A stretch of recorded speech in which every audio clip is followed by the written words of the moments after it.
Sejam todos bem-vindos aí à nossa live de hoje sobre a crise na masculinidade. Hoje nós recebemos aqui o Maurinho, pregador da renovação, formador também. Pode se apresentar aí, Maurinho. Tá ok. O Igor, boa noite. Mais uma vez, obrigado pelo convite, tá? Quero agradecer a sua pessoa, a Sara, ao MUR, ao Ministério de Universidades Renovada e também ao Ministério Jovem por esse projeto de estar trabalhando esses temas que estão extremamente necessários para esse tempo atual, né? Porque a gente precisa de um direcionamento naquilo que é a vontade de Deus para a vida de cada um de nós, tá? Também eu quero receber cada um de vocês que está nos acompanhando através dessa live. Deus abençoe, tá? E esperamos que possa contribuir para a vida de cada um de vocês, né? Embora eu estou vendo muitas mulheres entrando, embora a gente está falando da masculinidade, vocês vão perceber que tem muita coisa tem a ver também com a mulher e a importância da mulher para que o homem seja maior. Os homens, nós vamos trabalhar nessa live. Então, como o Igor falou, eu sou Maurinho, sou aqui da cidade de Divinópolis, eu sou casado há 16 anos com a Érica, e junto nós temos 2 filhos, né? E há 25 anos, pela graça de Deus, eu participo da Renovação Carismática Católica. Muito bem. Você que está entrando aí, eu convido você também a estar compartilhando essa live aí, ó, nesse aviãozinho que está logo aí abaixo. Compartilhar com seus contatos, para que todos aí possam estar tendo acesso aí a essa transmissão, que vai ser espetacular hoje. Falando sobre aí a crise da masculinidade, nós vamos tratar de machismo, nós vamos tratar de carência afetiva, toda a construção, a desconstrução social aí do homem. O que é ser um homem viril hoje, na nossa concepção cristã também. Vamos falar também sobre pornografia, masturbação. Vai ser sensacional essa live. Não deixe de compartilhar. Então, vamos lá, né, Maurinho? Vamos lá. Começar Bora então lá. com o nosso conteúdo. Isso. Eu queria então fazer esse questionamento agora. O que é ser um homem viril para nós? Isso. Então, a primeira coisa, Igor, que a gente vai partir, vamos partir daquilo que é o homem, aquilo que Deus criou e para que Deus criou. É importante nós compreendermos que ser homem e ser mulher é uma vocação, é um chamado, não é um acidente, tá? Ela mais é um chamado. Deus te chamou para ser homem, Deus te chamou para ser mulher, nesse mundo em que nós vivemos. Então, partindo da palavra de Deus, no livro do Gênesis, capítulo 1, versículo 27, nós temos os primeiros capítulos do livro do Gênesis, narra a criação de Deus, né? Deus criou todas as coisas e no 6º dia, Deus criou o homem e a mulher. Versículo 27 diz assim: Deus criou o homem, à sua imagem, e a imagem de Deus, ele os criou. E criou homem e mulher. Ponto. Deus nos criou homem e nos criou mulher. Bom, mas aí, se a gente for partir dessa discussão, né, muita gente pode falar assim, não, mas isso aí já é uma visão fideísta, uma visão religiosa da criação, né? Mas a gente vai perceber que não existe uma contrariedade entre aquilo que fala a palavra de Deus e aquilo que a ciência fala. Por exemplo, se nós pegarmos a biologia, como que a biologia define o homem e a mulher, né? A combinação do cromossomo XY resulta no homem. E a combinação dos cromossomos XX resulta na mulher. Isso é ciência. Não existe uma outra combinação que vai resultar em um terceiro sexo. Não. Isso é ciência, isso não é a palavra de Deus que está dizendo, mas a ciência. E é importante nós entendermos o seguinte, que essa combinação dos cromossomos, ela vai definir aquilo que nós somos.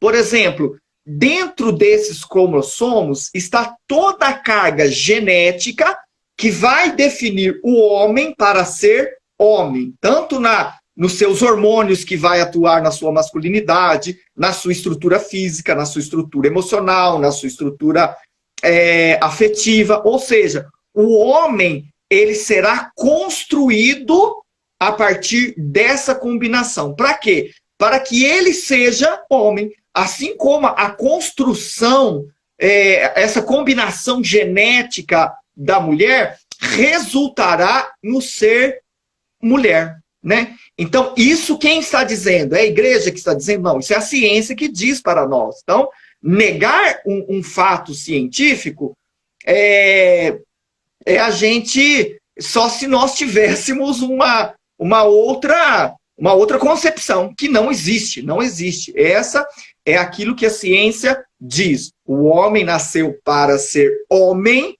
e a mulher nasceu para ser mulher. Bom, mas por quê? Por que Deus então nos criou? Porque Deus não nos colocou nesse mundo como homem e como mulher simplesmente à toa, não. Se a gente for continuar aqui na palavra de Deus, logo no versículo 28, depois que Deus criou o homem e a mulher, Deus, ele abençoou a ambos. O versículo 28, Deus disse, Deus abençoou e disse-lhes, sede fecundo, multiplicai a terra e enchei-a e submetei-as. Ou seja, Deus abençoou aquela criação, o homem e a mulher, e deu para eles uma finalidade. Qual é a finalidade? É a união de ambos, para quê? Para que eles prolonguem a vida humana. Quando Deus, ele abençoou o homem e a mulher, Deus, ele estabeleceu 3 princípios, que é o princípio da dualidade, que é o princípio da complementariedade e o princípio da fecundidade. Preste bem atenção que isso é muito importante para nós. Ó, como assim o princípio da dualidade? É preciso que na sua criação, na sua gênesis, o homem e a mulher seja diferente. O homem, na sua constituição física, biológica, emocional, ele é diferente da mulher. E a mulher, ela na sua constituição física, emocional, afetiva, ela é diferente. Então, existe esse dualismo, essa diferença. O homem não é melhor do que a mulher por ser homem, e a mulher não é melhor do que o homem por ser mulher. Eles têm a mesma dignidade, porém são diferentes. Só que não pode haver apenas as diferenças. Essas diferenças precisam se complementar. Então, aquilo que falta no homem, ele irá se complementar na mulher. E aquilo que falta na mulher, ele irá se complementar no homem. Tanto é que se você pegar o aparelho reprodutor masculino, ele vai se encaixar perfeitamente no aparelho reprodutor feminino. Por que isso? Isso, irmãos, é a natureza dizendo para nós que o homem, ele complementa na mulher e a mulher se complementa no homem. Mas aí vem o terceiro princípio que Deus estabeleceu, que é o princípio da fecundidade. E é o princípio mais importante. A união do homem e da mulher não pode se fechar. Tem que ser algo que vai gerar a vida. Por isso que quando o homem se une à mulher através do sacramento do matrimônio, o que acontece? Nasce a vida humana. E o que Deus disse? Sede fecundos, multiplicai e enchei a terra. Aqui tem um dado importante, Igor, que a sexualidade humana, Deus não deu para o homem e para a mulher apenas o ato sexual, não é nem apenas para a procriação, porque se o homem se unisse à mulher apenas para procriar, ele seria como os animais, porque os animais, eles se unem apenas para a procriação, mas também nem apenas para a fecundidade, para a união dos casais, porque senão nós fecharíamos para a vida e viveríamos só de um prazer egoísta. Não, precisa que haja esse equilíbrio na relação de homem e da mulher. Foi nós que quisemos isso? Não. está na palavra de Deus e também aqui confirma também no catecismo da Igreja Católica. Muito bem. Feito então essa introdução, Igor, sobre a criação, sobre aquilo que a ciência fala do ser homem e do ser mulher, tudo então, irmãos, serão estruturado, toda a sociedade, ela será estruturado a partir dessa célula máter, que é a família, a união do homem e da mulher. Há um tempo atrás, alguns antropólogos, eles fizeram algumas pesquisas e descobriram, principalmente algumas cavernas na Europa, principalmente ali na Espanha, na França, em desenhos na parede, Igor, que o homem, a criança, ela passava por um determinado ritual de quando ela estava deixando a infância para chegar à fase adulta. Então, ela passava por um ritual até grosseiro, assim, que exigia da criança força, que exigia da criança coragem, que exigia da criança... Isso até com os indígenas, né? Com os indígenas, justamente. E aí, é importante frisar, o Igor, que nós estamos falando de tribos extremamente primitivas, sem contato com a civilização, né? Porque senão nós correríamos o risco de falar assim, foi influenciado. Não, estamos falando de tribos extremamente primitivas que faziam as crianças para saírem da infância para a fase adulta através desses rituais. Por que eles faziam isso?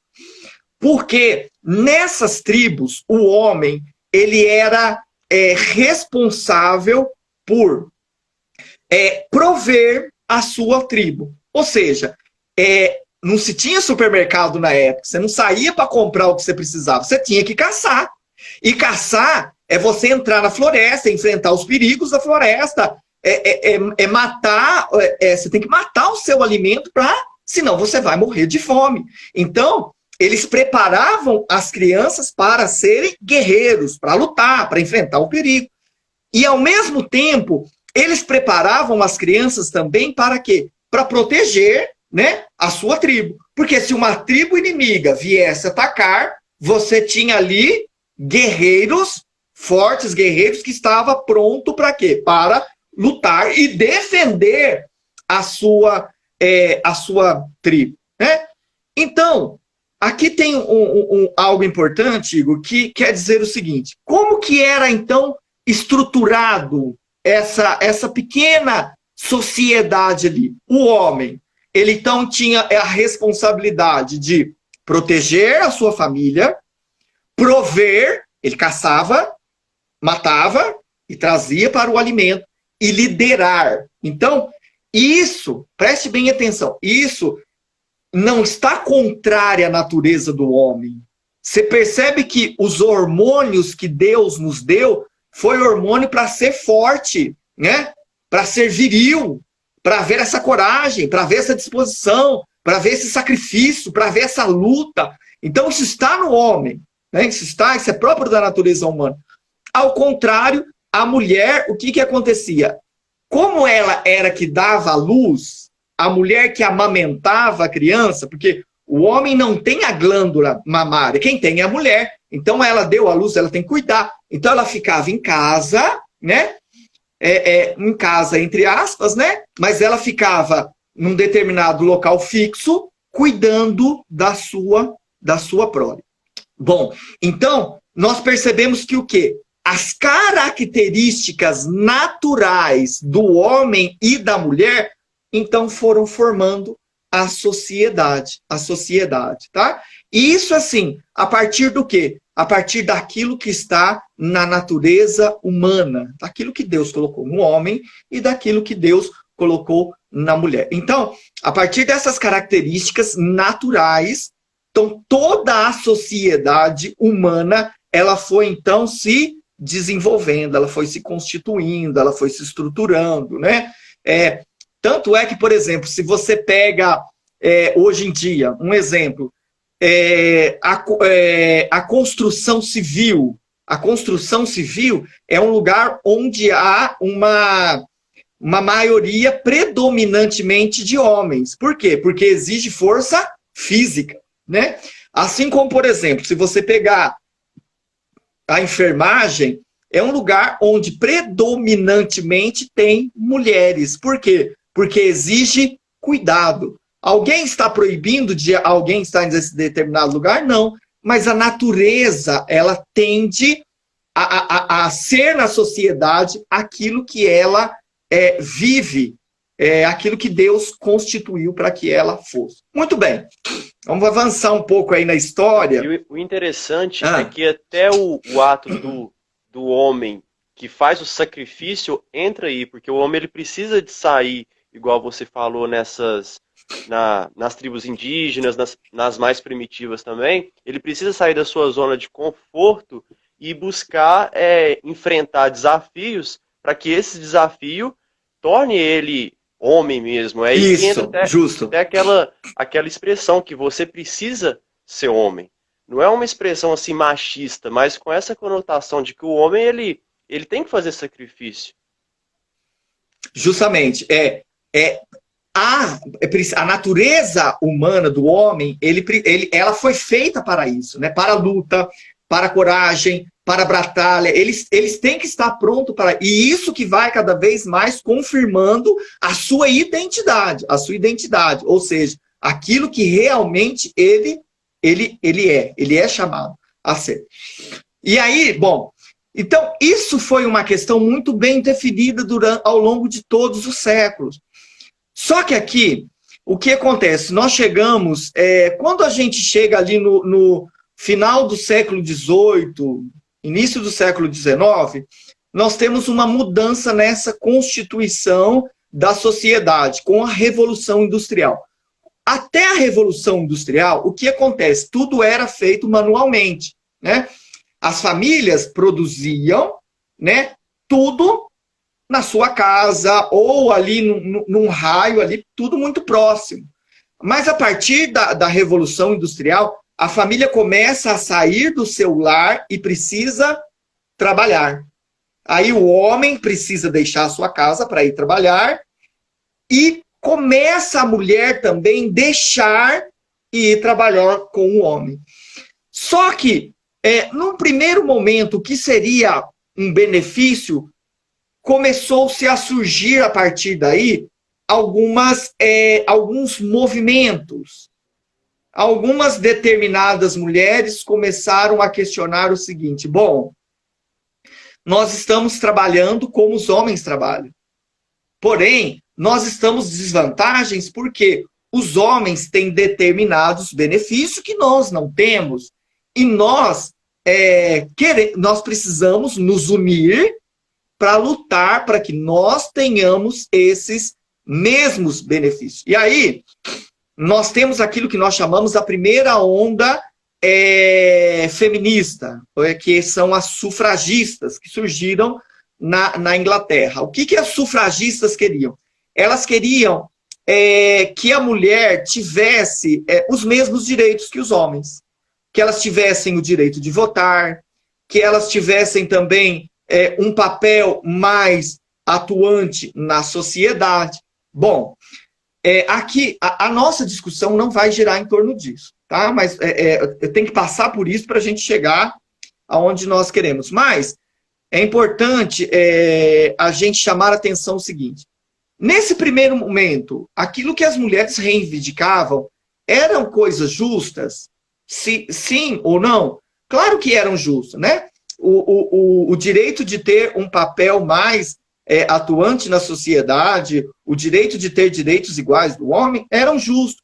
Mas o problema é para onde isso foi caminhando. Eu queria até, assim, indicar aqui uma leitura, eu até separei aqui. Nesse livro aqui, ó, O que há de errado com o mundo, do Chesterton, daquele escritor inglês, na parte 3, no capítulo 3, o Chesterton, ele vai, quando ele fala do feminismo ou erro em relação à mulher, o Chesterton, ele vai trabalhar essa questão, né?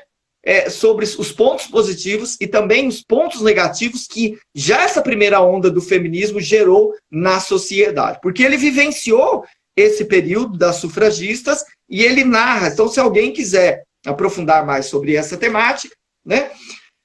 Mas continuando, na década de 60, o que aconteceu? Nós tivemos, então, a segunda onda do feminismo. E aí que é algo assim mais prejudicial. Aí que nós vamos, aí que a masculinidade vai entrar em crise. Por quê? Porque se na primeira onda as mulheres queriam ter os direitos iguais aos homens, já na segunda onda, as mulheres, preste bem atenção, quando eu falo em mulheres, não são as mulheres de um modo geral, são movimentos, tá? São alguns grupos de mulheres que se acham no direito de responder ou representar outras mulheres, tá? E aí surge na Europa, nos Estados Unidos, essa segunda onda, que ela vai questionar o seguinte: bom, as mulheres estão em desvantagem na sociedade porque toda sociedade ela é construída, quer dizer, ela é uma sociedade patriarcal e ela é construída em torno do homem. Lembre que eu falei para você, se a sociedade ela foi construída a partir de leis naturais, daquilo que era o homem e daquilo que era a mulher na sociedade. Só que quando a gente chega aí, começa-se então esse movimento a questionar, dizer que as mulheres estão em desvantagem na sociedade porque essa sociedade é uma sociedade patriarcal e a sociedade ela favorece o homem e deixa a mulher em desvantagem. E qual foi a proposta dessas feministas? Nós precisamos então acabar com as estruturas, com todas as estruturas, porque senão nós sempre estaremos em desvantagem. Muito bem. Só que aí a coisa foi caminhando. Aí, nos Estados Unidos, uma escritora feminista chamada Sulamita Firestone, ela escreveu um livro chamado A Dialética do Sexo. Esse livro, ele é importante por quê? Porque ela vai dar uma nova visão para o feminismo. A Sulamita, e mais esse grupo de feministas, questionava não só a questão estrutural, mas ela dizia o seguinte: bom, a mulher está em desvantagem não é apenas por causa da estrutura, mas é por causa do homem. O fato do homem ser mais forte do que a mulher, ele oprime a mulher. O fato do homem trabalhar e a mulher cuidar dos filhos, isso é um tipo de opressão. O fato do homem ser corajoso, o fato do homem ser viril, o fato do homem ter esse comportamento, é isso que atrapalha a mulher. Então nós temos que fazer o quê? Nós temos que desconstruir esse homem que foi construído ao longo dos séculos e nós temos que refazer o homem. Então, a partir disso, o que acontece? Todo o movimento ele girará em torno para fazer uma desconstrução do homem. Então aí a gente percebe que a literatura vai mudar, vão se começar a apresentar personagens masculinos diferentes, né? A gente vai começar a perceber que os filmes vão ser diferentes, as telenovelas, a moda, tudo.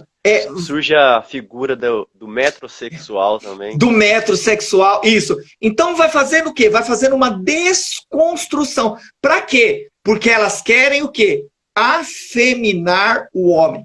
Notem, eu não estou falando de homossexualismo, tá? Eu estou falando de uma afeminização do homem.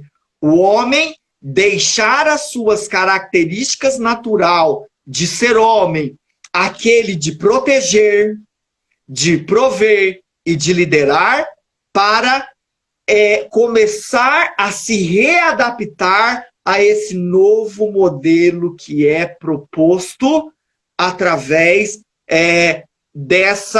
desse movimento, dessa onda.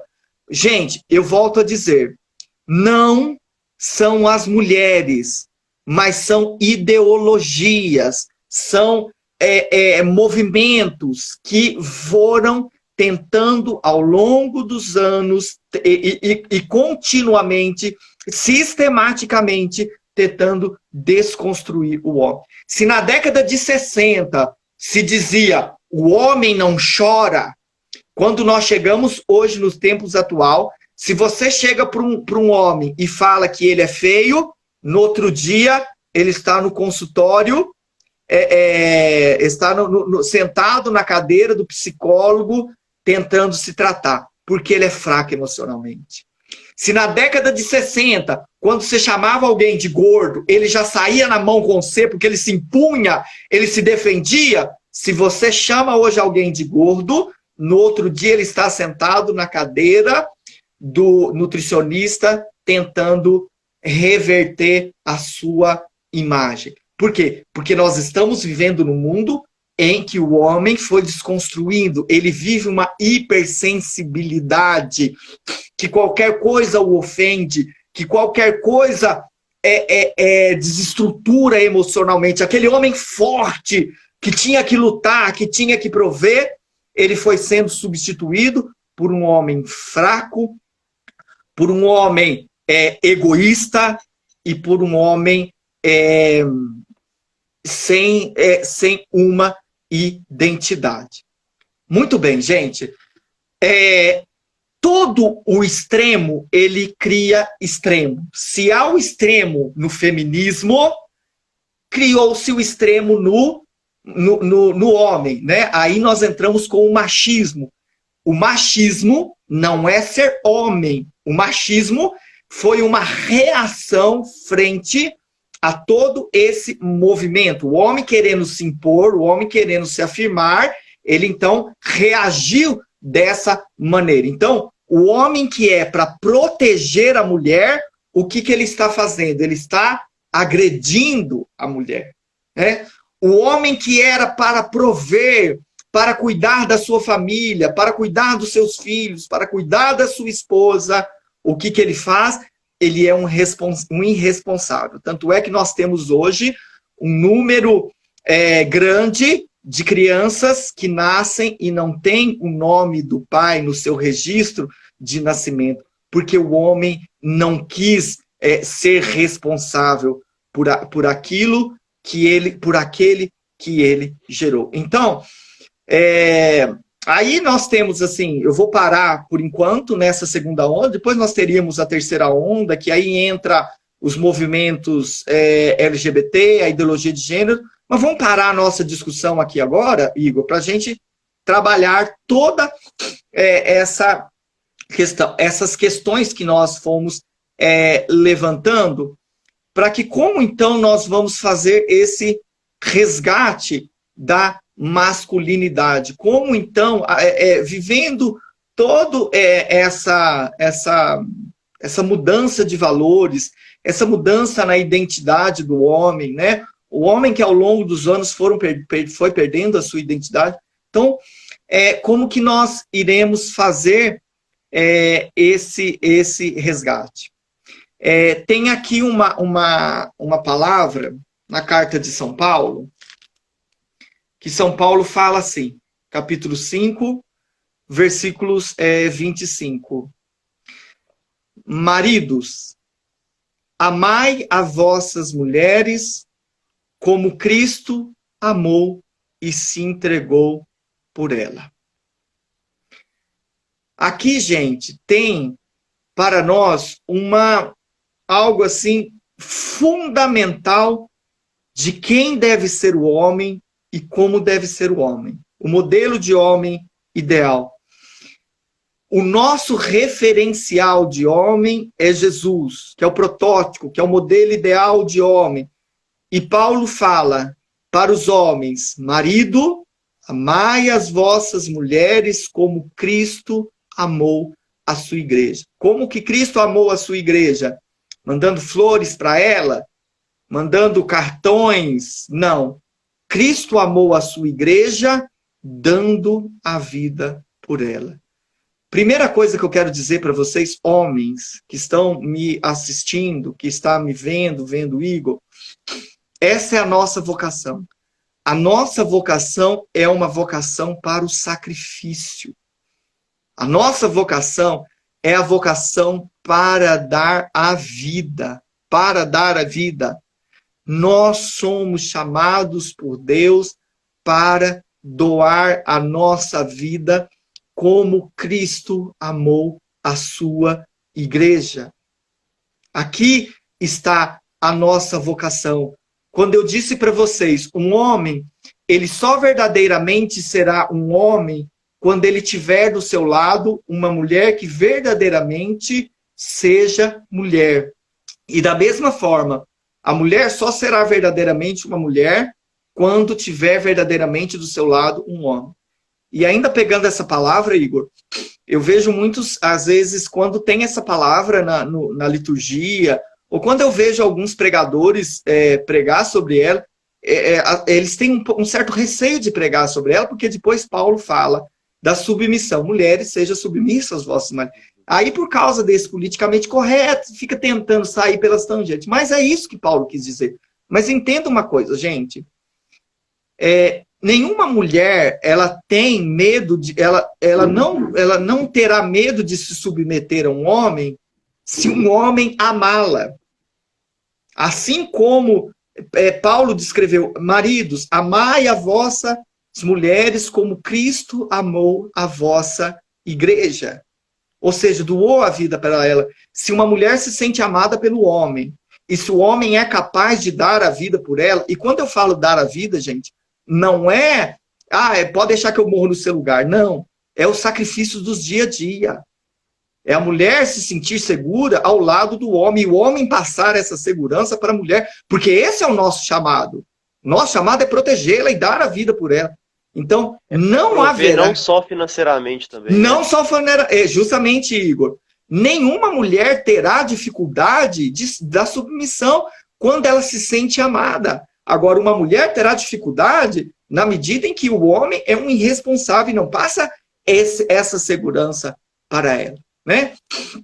Então, nós precisamos fazer esse resgate da nossa masculinidade, da nossa sexualidade, né? Do dom que Deus nos deu, e aí nós vamos entrar nessas questões, Igor, que você bem foi colocado sobre a questão da pornografia, sobre essa questão do erotismo, sobre essa questão da masturbação.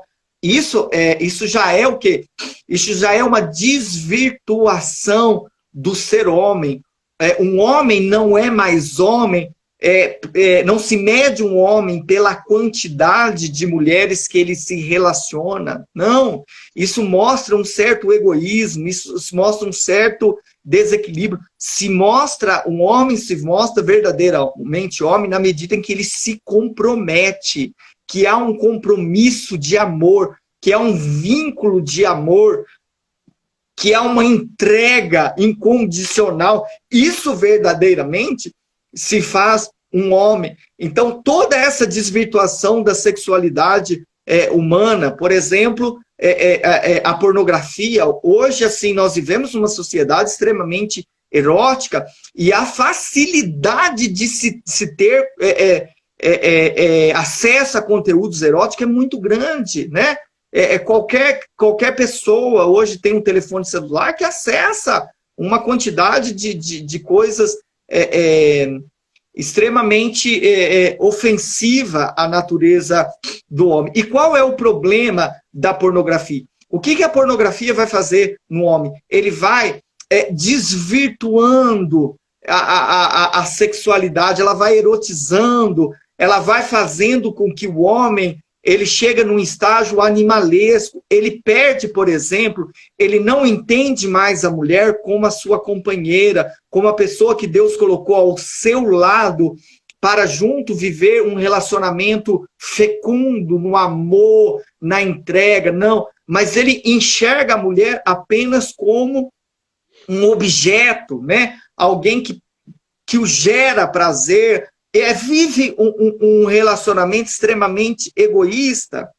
E isso descaracteriza o sentido da sexualidade humana, porque Deus nos deu a sexualidade. E quando eu falo em sexualidade, eu não estou falando apenas em genitalidade, eu estou falando naquilo que compõe a natureza humana, daquilo que Deus nos colocou para o amor, para amar, né? E toda a consequência dessa pornografia, gente, entenda, o homem, ele não está feliz. Entenda vocês. Por exemplo, se você pegar, por exemplo, o índice de pessoas de suicídio, de dependência química, de remédios controlados na indústria pornográfica é muito grande entre os atores. Bom, se o sexo fosse algo extremamente satisfatório em si mesmo, seriam as pessoas mais felizes. Mas o índice de pessoas que se suicidam, que estão no alcoolismo, é muito grande. Por quê? Porque estão vivendo fora daquilo que Deus planejou. Não há, isso cria um vazio no homem. Deus não criou a sexualidade humana para ser vivida dessa maneira. O que é a castidade? A castidade nada mais é do que você ordenar a sexualidade humana para o amor. Isso que é a castidade. Bom, porque a igreja proíbe o sexo antes do casamento. Não entenda como uma proibição, entenda como uma ordenação. Vocês ainda não estão prontos para viver esse nível da sexualidade humana. Vocês estão treinando para o amor, para o sacrifício, para a entrega. E é isso que irá sustentar o casamento ao longo dos anos. Não é o momento, não é o momento. Então, quando se vive essa doação, esse sentido da sexualidade humana, o que acontece? O homem, ele vai crescendo, ele vai amadurecendo, ele vai amadurecendo cada vez mais na sua identidade masculina que Deus constituiu, até quando ele chega no casamento. Entenda, vocês que estão me ouvindo, o homem e a mulher, eles só viverão uma maturidade plena na união do sacramento do matrimônio, no casamento. O homem só irá amadurecer verdadeiramente quando ele for pai. Ele precisa ser pai. A paternidade no homem é um sinal da sua maturidade, é sinal que o homem amadureceu, que o homem cresceu, que o homem, ele agora é alguém que verdadeiramente vive plenamente a sua identidade. Então, amados... Maurinho, sim, pode colocar. Aí está um elemento muito importante do cristianismo, que é a paternidade e que também é algo que foi desconstruído também pela sociedade. Justo. Homem hoje católico que não quer ser pai tem um problema muito sério aí. Ou ele vai ser um pai biológico, ou ele vai ser um pai espiritual. Isso. Eu não sei onde que eu vi que uma frase muito interessante, eu acho que é o Papa Francisco que disse que o homem ele não tem que se perguntar se ele nasceu para ser pai ou não, mas que tipo de pai que ele nasceu para ser. Justo. Se é um pai biológico ou um pai espiritual. Espiritual, justamente. Do sacerdócio. Isso mesmo. Tanto é que nós enxergamos o sacerdote como pai, porque ele exerce na vida de cada um de nós uma paternidade espiritual. E se o sacerdote ele negar essa paternidade, ele está se negando a um amadurecimento. E preste bem atenção, a paternidade não é só gerar filhos, tá? Isso os animais fazem também. A paternidade significa você gera e você se compromete. É você se comprometer, é você fazer-se presente na vida dos seus filhos como referência e como aquele que irá orientá-lo na sua vida. E entrando nessa questão também, Igor, e é importante a gente ressaltar essa questão, que você muito bem disse, que hoje em dia o homem não está querendo separar, ele está negando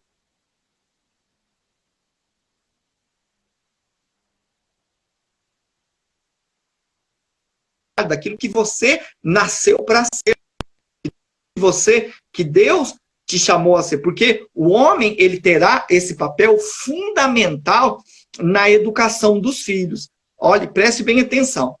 O homem ele já nasce com essa predisposição para ser homem, mas assim que ele nasce, o pai precisa acompanhá-lo para fazer com que ele viva essa figura masculina. Ele seja, tem uma frase no Antigo Testamento, no livro de Reis, quando Davi ele está para morrer, e ele chama Salomão.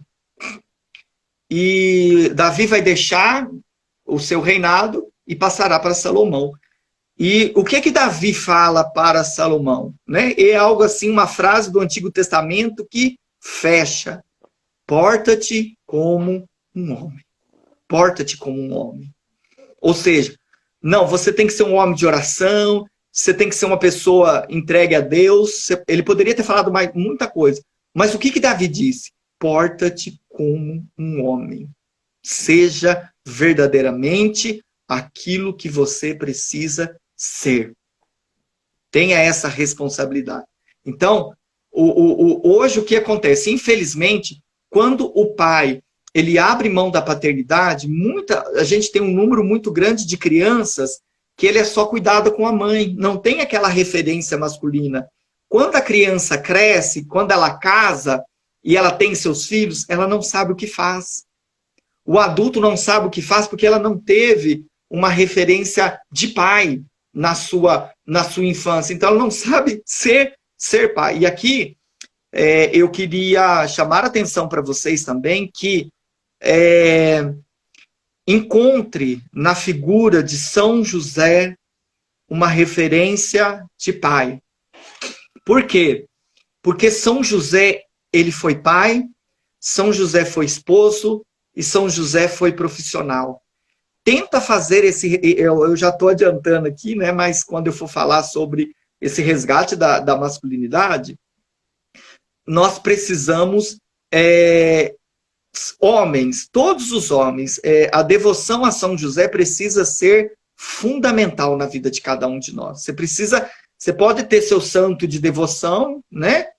Mas além do seu santo de devoção, você precisa ter São José não apenas como uma devoção, mas como um modelo a ser seguido. Primeira coisa para você resgatar a sua sexualidade: não queira viver conforme os padrões de masculinidade do mundo.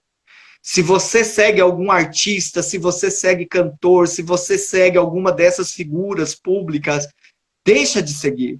Deixa de ser uma referência para a sua vida, porque esses não são os homens que verdadeiramente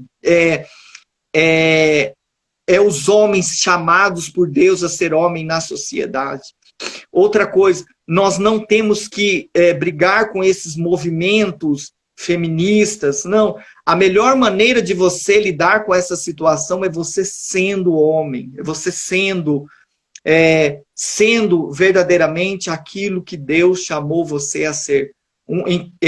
Segunda coisa, né? Traga para a sua vida a devoção a São José.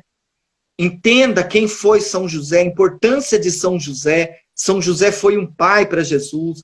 São José foi a referência masculina para Jesus. São José foi esposo da Virgem Maria. E depois, Igor, se você quiser, nós podemos combinar até uma outra live para falar de São José como referencial para a masculinidade, para os tempos de hoje, né? É um santo assim extremamente atual, urgente. Ele foi um esposo para a Virgem Maria, ele cuidou da Virgem Maria, ele protegeu a Sagrada Família. E, acima de tudo, São José foi profissional. Ele foi um carpinteiro e ensinou o seu ofício para Jesus. Tanto é que quando Jesus apareceu, o povo falou: opa, não é o carpinteiro? Porque o povo já sabia que Jesus aprendeu ali. Jesus foi moldado na carpintaria de São José. Jesus trabalhou duro. Jesus bateu o martelo, Jesus carregou coisa pesada, Jesus trabalhou duro ali, porque aprendeu com seu pai. Aprendeu já o sacrifício, a dificuldade da vida no dia a dia. Então, homens e mulheres que estão nos ouvindo, né? Depois eu passo para você, Igor. Eu quero dizer para vocês o seguinte: ser homem é uma graça de Deus e ser mulher é um privilégio. É um privilégio. Eu gosto, o Chesterton fala muito disso, que a mulher é um privilégio, e o homem é um dom, é uma graça de Deus. Não tenha medo de ser homem, de ser aquilo que Deus chama você a ser. Você tem que ser corajoso, sim. Você tem que estar pronto para o sacrifício, sim. Você tem que proteger, sim. Você tem que liderar, sim. Homem tem que ser forte, sim. Homem não tem que ser fraco. Por favor, isso é mentira. Homem não tem que ser frouxo. Isso é mentira. Isso é caricatura do homem. Homem nasceu para ser forte, sim. Homem nasceu para a luta. Homem nasceu para o combate. Homem, essa é a nossa natureza. Por isso que Deus nos deu força. Isso está na nossa natureza. Então, não abrace esse modelo caricatura de homem. Não. E as mulheres não tenham medo de viver esse privilégio de ser mulher, né? Entenda, homens e mulheres, vocês só viverão plenamente a sua identidade, a sua vocação quando se unirem no sagrado matrimônio. Talvez vocês ainda, a maioria de vocês sejam solteiros, ou aqueles que são casados. Também entenda, Deus nos chamou, sim, para a união, para constituir famílias. Não tenha medo dos filhos. Filhos é bênção, filho é graça, filho é dom de Deus, filho não é peso, filho não é trabalho, filho é dom. Quanto mais filhos, mais o homem será homem, mais a mulher será mulher. A paternidade faz o homem mais homem, a maternidade faz a mulher mais mulher. O homem é responsável por levar os seus filhos para o céu. Essa liderança é uma liderança espiritual para conduzir seus filhos para a igreja, para conduzir seus filhos para a santidade, assim como São Luís, o pai de Santa Teresinha, conduziu aquela família para a santidade. Gente, olha que modelo de pai. Olha que modelo de pai. Fez com que todas as suas filhas tivessem uma vocação religiosa. Esses são os nossos modelos. Esses são os modelos que nós temos que seguir. Esses são os modelos que nós temos que ser. Não tenha medo. Talvez você que está me ouvindo, né, está aí nos assistindo, talvez você tenha também um problema na sexualidade, uma tendência ao homossexualismo. E eu quero dizer para você que a igreja te ama, que Deus te ama. E na igreja católica não existe cura gay. Entenda isso. Não existe nenhum documento na igreja oficial da igreja que fala de cura gay. O que a igreja oferece para os homossexuais? A conversão. A conversão, o encontro pessoal com Jesus Cristo, o arrependimento dos seus pecados, a mudança de vida. É isso que a igreja oferece para você, a salvação da sua alma. Mas aí, lute para viver a castidade, é uma luta, mas entenda, aí dentro de você, mesmo que a sua identidade masculina está desordenada, não tenha medo de lutar. Você foi feito para a luta, para o sacrifício. E a santidade é uma luta, a santidade é uma batalha, a santidade ela é feita de luta diária. Não tenha medo de lutar para viver santamente, para viver na presença de Deus. Não há felicidade fora de Deus. Seja você quem Deus chamou, tá? E eu tenho que falar isso, porque falando da sexualidade, né, Igor, masculina, então... É claro que existe, né? A igreja entende que existe, sim,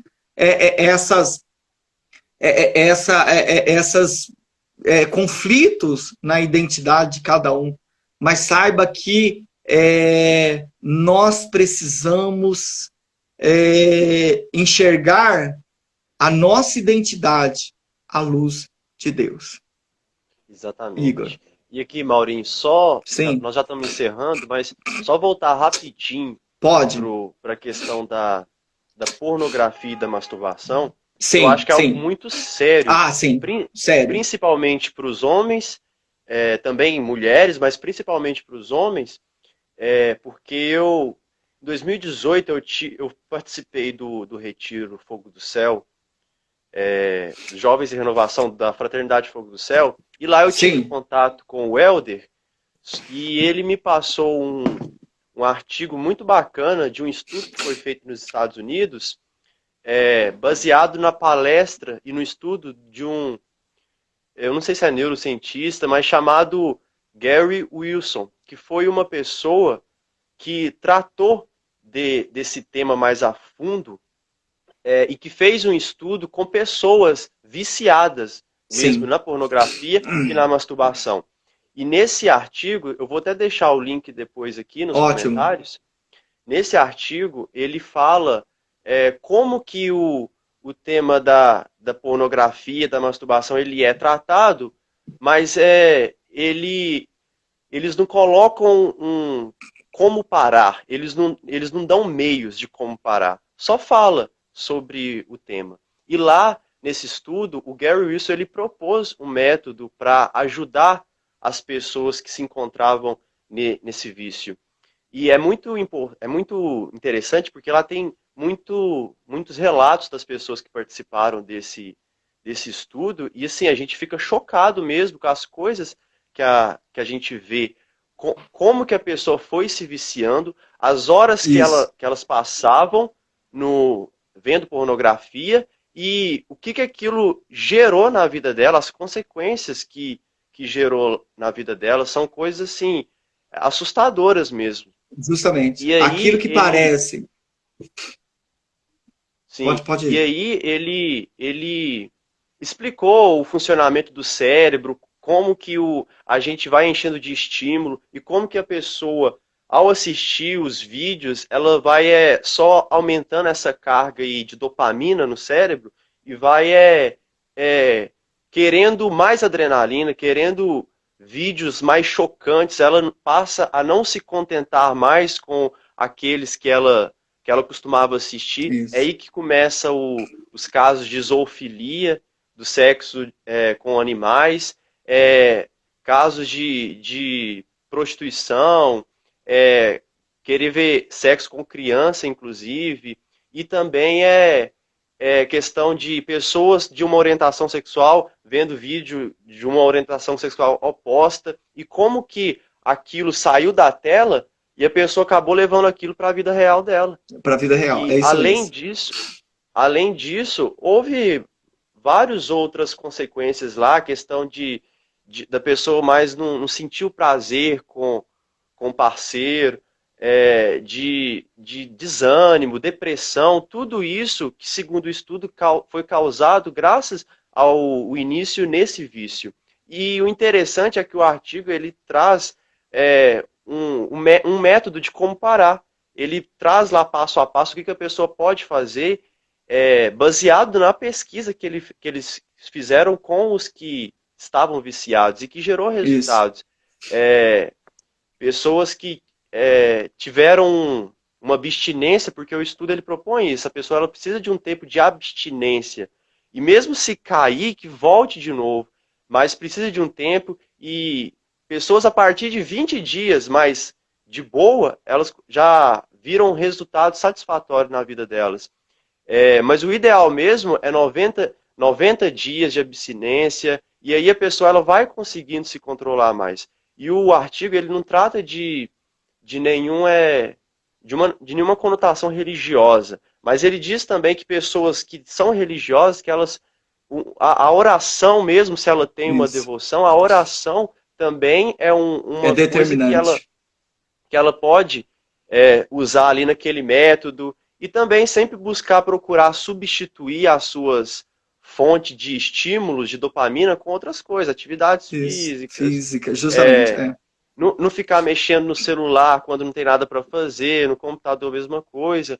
É um artigo muito interessante, mudou completamente a minha forma de ver essas coisas e eu vou deixar o link aqui para vocês porque é muito interessante. Todo homem, também mulheres, o livro ainda traz questão de mulheres, É. mas todos têm que assistir essa live, principalmente os homens.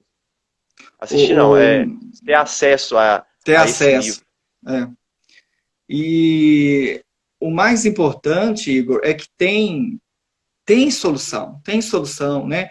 É importante não deixar, porque Deus não criou a sexualidade humana para isso, né? Não, isso está desvirtuando completamente o plano original de Deus para a sexualidade humana. Todos aqueles que enfrentam essa situação, que existe solução, é possível sair dessa situação, é preciso também entender, compreenda que a gente precisa entender essa graça maravilhosa que somos cada um de nós, porque senão se a gente tiver uma visão muito limitada de nós mesmos, é o que faz a gente partir para esses desvios da nossa sexualidade. Não, é muito mais, a gente precisa compreender isso.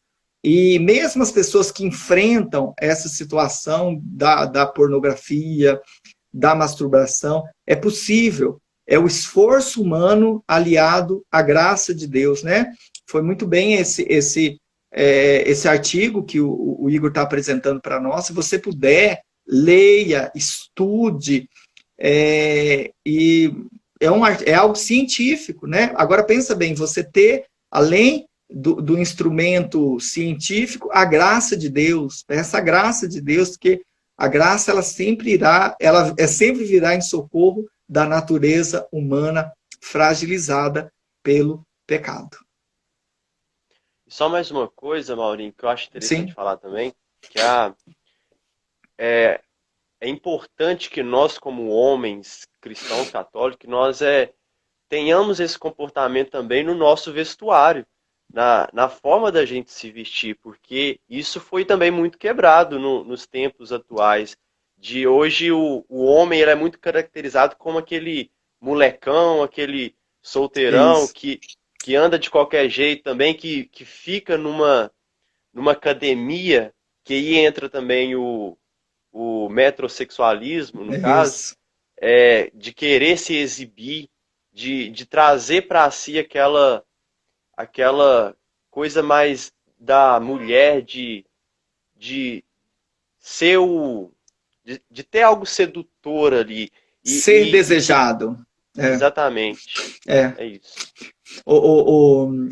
É porque são tantas coisas que esse tema envolve, né, que acaba que a gente vai deixando alguma coisa. Mas, assim, uma dos problemas também da masculinidade é esse. O homem que não quer amadurecer. O homem que quer ser eternamente um adolescente. Ele não quer ser responsabilizado pelos seus atos, ele não quer ter compromisso, ele foge dos compromissos, ele quer ter comportamento ainda de um adolescente. Então, toda essa nossa geração, ela está passando por isso, né? Então, é aquilo que você falou, é a maneira com que ele se veste, ele quer se vestir ainda como um adolescente, ele quer quer ser desejado, que não é da natureza do homem. O homem deseja, e a mulher quer ser desejada, quer ser amada, né? Mas é essa inversão que houve dentro dos papéis do homem e da mulher dentro da sociedade. Pois é, pessoal aí tem alguma dúvida nos comentários? A gente já vai estar encerrando. Se tiver, pode mandar aí rapidinho pra gente. É. Quiser que comente mais alguma coisa.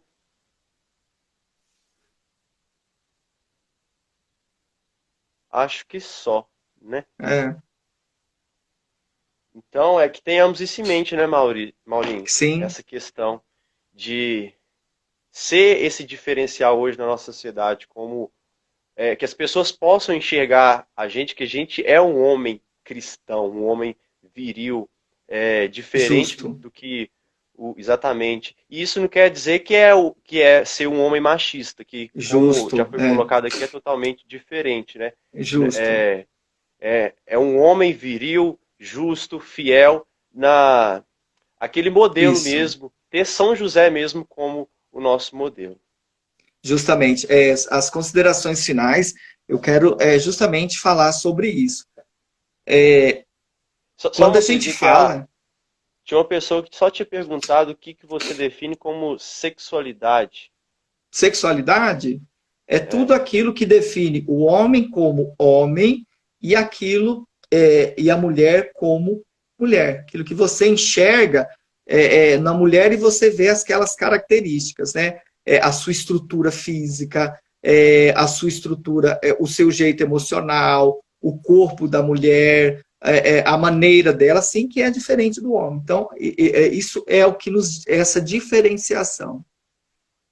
É, mas assim, voltando, em primeiro lugar, dizer para os homens que você parece que a gente tem que ser, estamos tentando ser uma outra coisa. Não, nós temos que ser aquilo que nós somos, aquilo que Deus nos chama a ser. Deus nos chama a ser homens. Deus nos chama a ser homem. Entenda, é um dom de Deus, é uma graça de Deus. Deus é uma vocação. Deus chamou você para ser homem. Deus chamou. Então, primeira coisa, não tenha medo de ser aquilo que Deus chama você a ser, tá?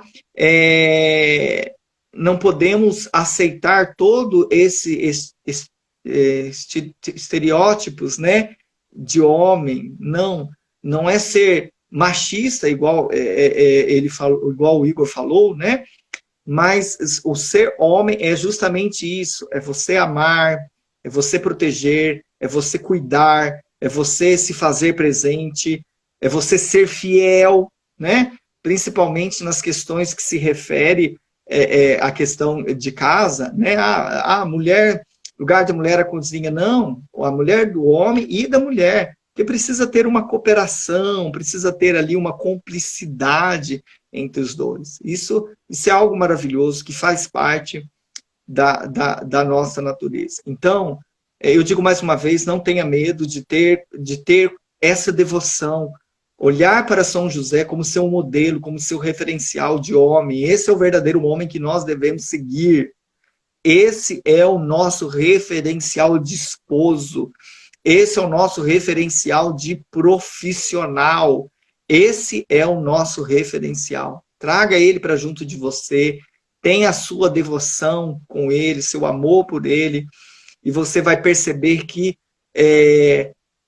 Deus irá trabalhar na sua sexualidade, trabalhar na sua vida, através das virtudes que havia em São José.